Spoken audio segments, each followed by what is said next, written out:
Assalamualaikum warahmatullahi wabarakatuh.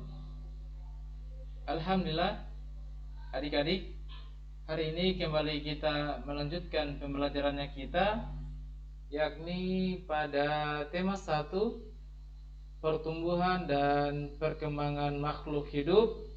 Subtema yang ketiga, pertumbuhan hewan, pembelajaran yang kelima. Namun, sebagaimana biasanya, sebelum kita memulai proses pembelajaran, mari sama-sama kita membaca doa sebelum belajar. Bismillah. Rabbi zidni ilman warzuqni fahman waj'alni minas sholihin. Amin. Jika sudah, mari sama-sama kita ke materinya.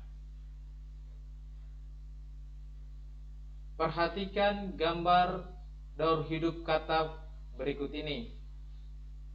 Ya, jadi adik-adik, di sini ada daur hidup katak ya, di mana katak juga itu berkembang biak dengan cara bertelur. Nah, dari telur itu katak menetas menjadi berudu ya. Dari berudu, berudu ini biasa kalau kita kenal dengan istilah kecebong ya. Kemudian dari berudu, katak itu tumbuh menjadi katak muda ya. Dari katak muda tumbuh lagi menjadi katak dewasa. Nah, kemudian katak dewasa yang betina itu akan menghasilkan telur kembali ya. Inilah proses daur hidup katak. Selain kupu-kupu, katak juga memiliki 4 tahapan daur hidup, mulai dari telur, berudu, katak muda, sampai katak dewasa. Katak mengalami perubahan bentuk yang sangat berbeda. Daur hidup katak dimulai dari telur berubah menjadi berudu atau kecebong. Kemudian dari berudu berubah menjadi katak muda. Nah, di katak muda ini dia memiliki ekor.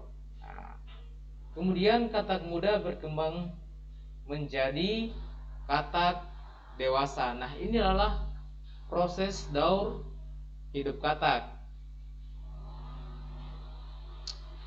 Pada pembelajaran sebelumnya, kita sudah mempelajari atau sudah belajar tentang pertumbuhan kupu-kupu. Nah, sekarang kita akan belajar mengenai pertumbuhan dari katak tersebut, katak ya, dimana tadi kita sudah ketahui bahwa katak juga memiliki 4 tahapan daur hidup ya, dimulai dari telur, berudu atau kecebong, katak muda, kemudian katak dewasa. Nah, ada orang yang berani untuk menyentuh kedua hewan tersebut.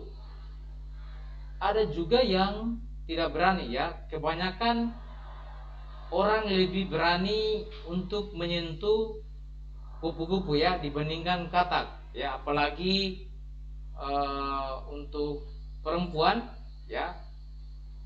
Dia lebih dominan untuk berani memegang kupu-kupu dibandingkan katak. Kalau laki-laki, dia kebanyakan berani untuk memegang keduanya, baik itu katak maupun kupu-kupu. Nah, perhatikan gambar berikut ini ya.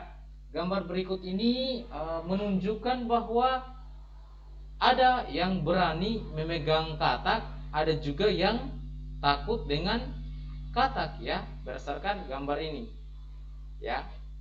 Taruhlah di sini namanya Budi, di sini Siti. Siti itu dia sangat ketakutan dengan katak. Sedangkan Budi dia sangat berani dalam memegang katak. Nah, apa saranmu untuk temanmu agar dia lebih berani untuk memegang hewan tersebut? Nah, saran mungkin yang bisa kita berikan kepada temannya kita jika dia tidak terlalu berani untuk memegang hewan katak, misalnya adalah dengan menyampaikan dengan cara lemah lembut. Misalnya seperti ini, sini deh saya yang pegang kataknya, kemudian kamu nanti sentuh secara perlahan-lahan, ya mungkin saja seperti itu.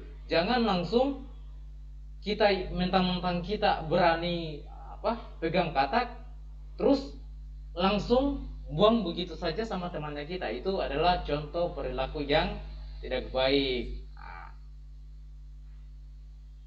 Semua orang ya memiliki keberanian yang berbeda-beda. Nah, kita juga harus menghargai perbedaan tersebut.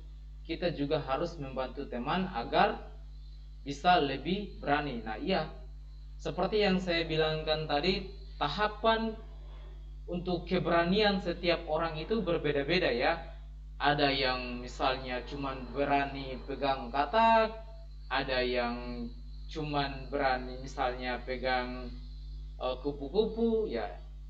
Walaupun setiap orang memiliki keberanian yang berbeda-beda, kita dituntut untuk saling menghargai ya perbedaan keberanian tersebut. Jangan karena misalnya kita lebih berani memegang katak daripada temannya kita, nah terus kita ejek temannya kita ya. Tidak boleh seperti itu ya, sangat-sangat tidak dianjurkan untuk saling menjelek-jelekan tentang perbedaan ya. Kita harus lagi-lagi menghargai perbedaan itu apapun bentuknya ya. Nah, penyu juga berkembang biak dengan cara bertelur ya, sama seperti katak tadi ya, dimana dikatakan bahwa penyu juga itu berkembang biak dengan cara bertelur. Penyu dia termasuk hewan yang dilindungi ya, karena penyu sekarang itu termasuk hewan yang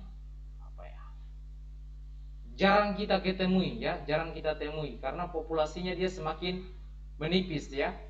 Maka penyu ini termasuk hewan yang dilindungi. Nah, salah satu cara untuk melindungi penyu tersebut dengan membuat penangkaran penyu ya.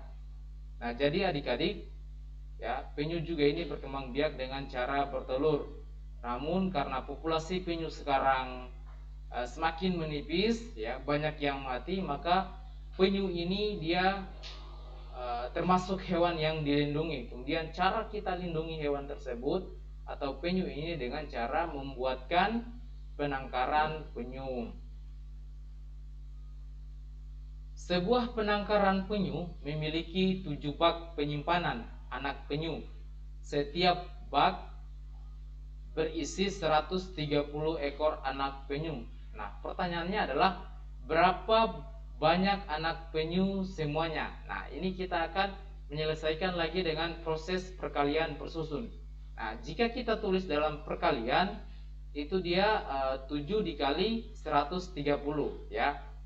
Nah, karena jika kita kalikan 7 dikali 130 itu sangat susah ya, maka kita berlaku lagi yang namanya sistem pertukaran ya.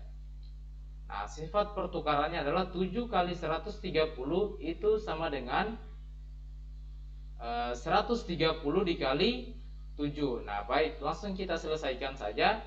Yang pertama kita tulis dulu 130, kemudian kita kali dengan angka 7 ya. Oke. Seperti yang kemarin, kita mulai dulu dari tahapan satuannya ya. Dari satuannya. Tinggal kita kalikan saja. Yang pertama adalah 0 dikali 7 ya. 0 dikali 7. 0 dikali 7 adalah 0 ya. Lagi-lagi saya sampaikan bahwa bilangan berapapun jika dikalikan dengan 0 maka hasilnya akan tetap 0. Maka di sini kita tulis juga 0. Nah, kemudian yang kedua adalah 3 dikali 7 ya. 3 dikali 7. Nah, 3 dikali 7 itu sama dengan 21. Nah, apakah kita langsung tulis di sini 21? Ya, tidak ya adik-adik.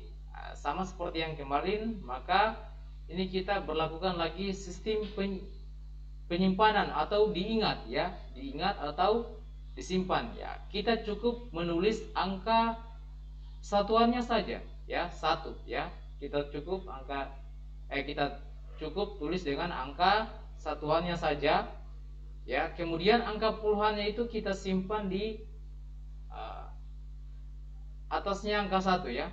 Oke, kita simpan seperti itu.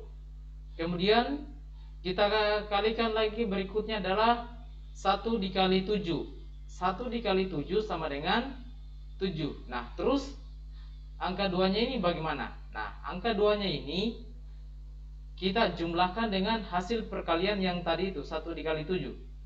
Karena hasil perkalian 1 dikali 7 sama dengan 7, berarti tinggal kita tambahkan saja atau kita tinggal jumlahkan saja 7 ditambah 2. 7 ditambah 2 sama dengan 9. Nah, jadi banyak anak penyu semuanya itu adalah 910 ya. Nah, baik adik-adik, untuk pembelajaran kali ini kita cukupkan. Semoga apa yang saya sampaikan tadi adik-adik itu bisa pahami dengan baik. Sebelum saya tutup, mari sama-sama kita membaca doa kafaratul majelis. Subhanakallahumma wa bihamdika asyhadu an la ilaha illa anta astaghfiruka wa atubu ilaik.